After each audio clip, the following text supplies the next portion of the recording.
Kwa kuwa nimepata fursa hii au nafasi hii kuzungumzia masuala ya utulivu na amani katika taifa letu, nataka nitumie pia fursa hii kuwaonya wale wote wanaojiita wanaharakati kwa jina ili wapate kutambulika duniani, lakini kiuhalisia matendo yao ni ya kigaidi.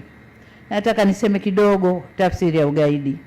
Ugaidi unajumuisha vitendo vya uvunjifu mkubwa wa amani, uharibifu wa mali na miundombinu vinavyokusudia kuitishia jamii au kuishurutisha serikali kukubaliana na matakwa ya watu au kundi fulani kwa ajili ya kutimiza haja za kisiasa, kiitikadi au kidini.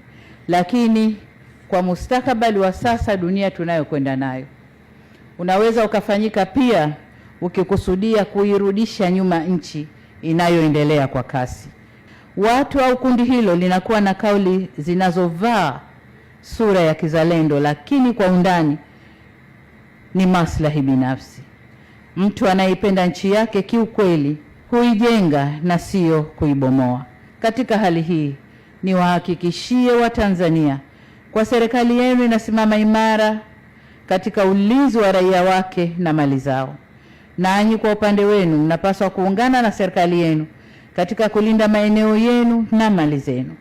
Vitendo vya kigaidi katu havikubaliki, sio kwa Tanzania tu bali ulimwengu mzima. Hivyo basi niwaonye kwa mara nyingine wale wote wanaojishughulisha na vitendo hivyo kwamba taifa lolote duniani hutumia nguvu ya dola kuhami raia wake na kulinda heshima yake. Nasi Tanzania kama taifa hatutasita kufanya hivyo. Nimalizie kwa kurejea maandiko ya Qur'an katika Surat Al-Hujarat aya ya 10.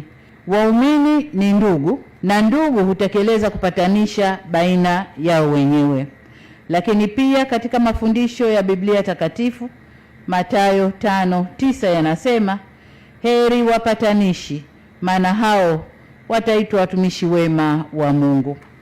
Mafundisho haya yote yanatuhusia kuwa kuleta amani, kujenga maelewano na kulinda umoja ni wajibu wetu mbele ya Mwenyezi Mungu.